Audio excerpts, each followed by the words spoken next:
ไกลเลยค่ะ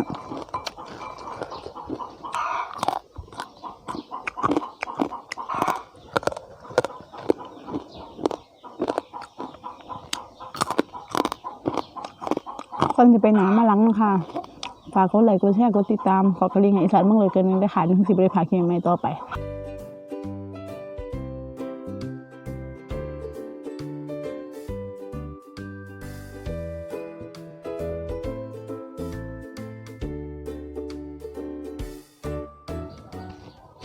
สวัสดีค่ะพี่น้องมาพ่อกันเองเนาะค่ะกับช่องอีสานเมืองเลยเกินค่ะ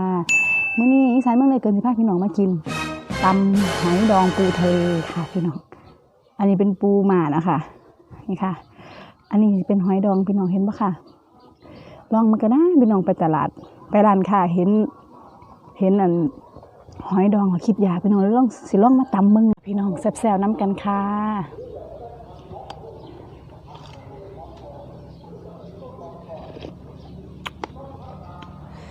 แซ่บค่ะพี่น้องทำหอยดองปูทะเลพี่น้องแซ่บกันปะ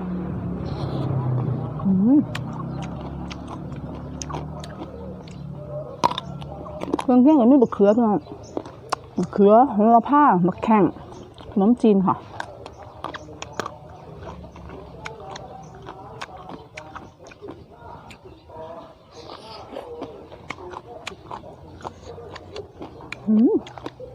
แต่พาพี่น้องหอยดอง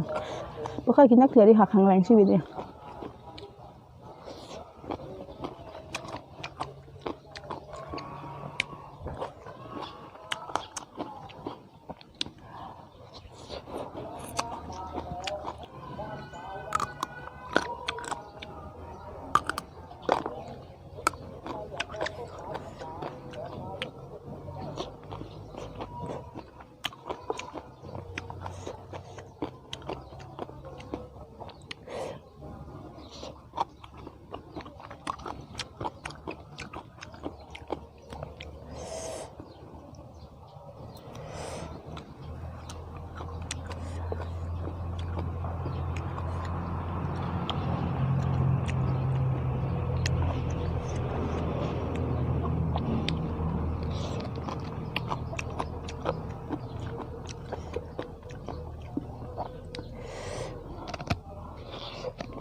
แซ่บค่ะพี่น้อง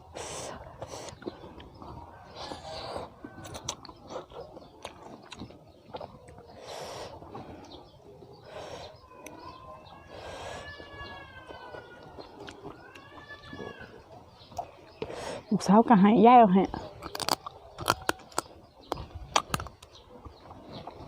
งอนเงี้ยส่วนเนี่ยว่าเป็นอีหยังลูกสาวก็ได้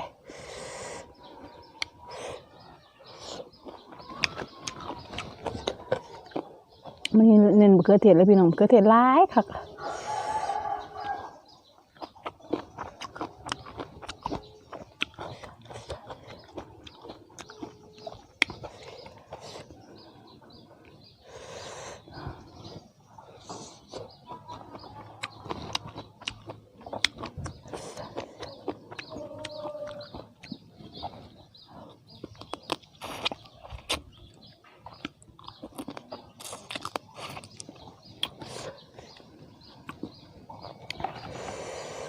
แซ่บพี่น้อง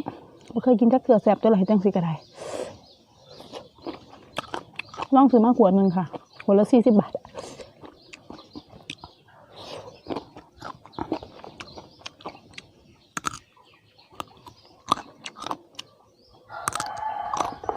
พี่น้อง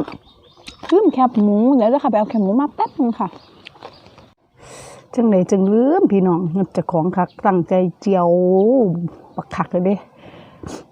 เขาเอิ้นว่าแคบหมูนะคะเขาเอิ้นว่าทอดหนังหมูค่ะ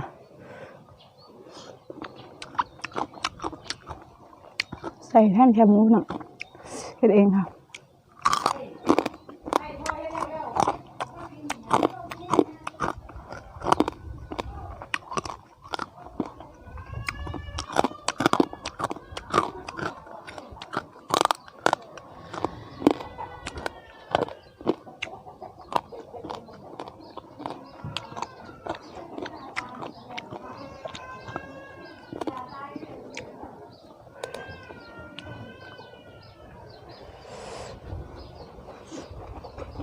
มาหาซ้ำกันผู้คน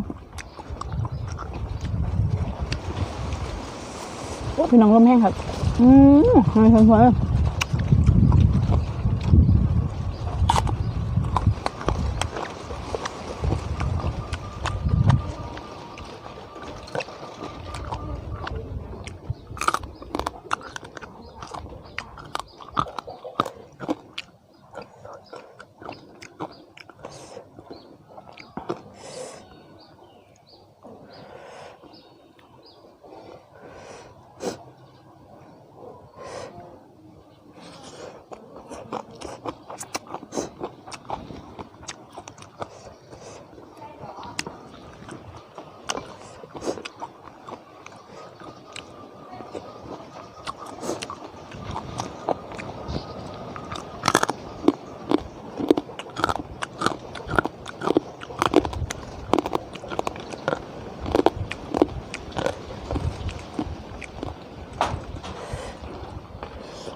มันคือเพิ่นมัดเนี่ย20 บาทเนาะมันเองไม่กินกับตำหุ้งครับเด้อทั้งแซ่บทั้งได้น้ำมันหมูการเป็นการได้เจียวน้ำมันเป็นในตัวพี่น้องไม่ต้องซื้อน้ำมันหมูเนี่ยเจียวซื้อไม่20 บาทพี่น้องน้ำมันประมาณขวดนึงหลังจากเจียวแล้ว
งอแงพี่น้องกันหันเดียบุเป็นเล่งงอแงหายดีครับ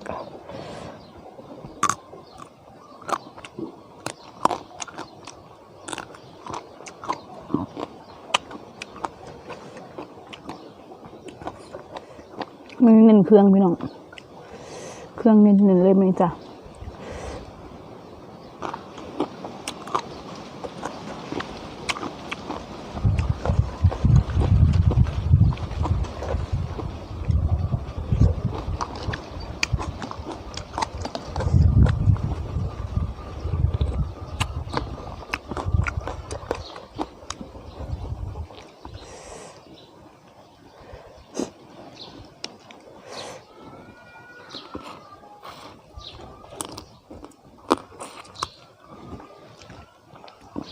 ปูเนื้อน้อยหน่อยเพียงเนื้อบ่แต่งคือชุดก่อนราคาเดียวกันเลยพี่น้องเป็นเนื้อบ่แน่นนะเนื้อหน่อย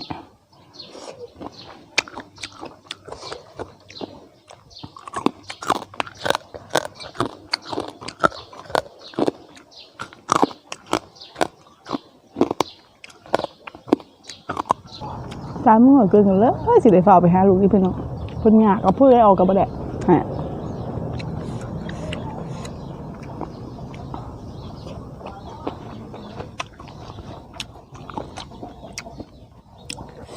ให้อย่างเดียวเลย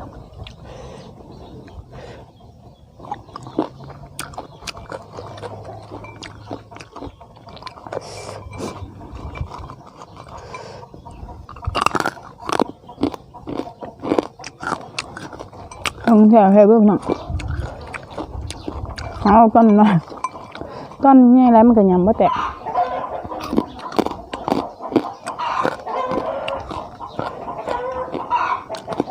ใช่แล้วพี่น้องตอนเรากินให้เสือหอยเสือมีก้อนค่ะลูกเนี่ยคือได้ไปเอาลูกนอนขอบคุณและสวัสดีค่ะ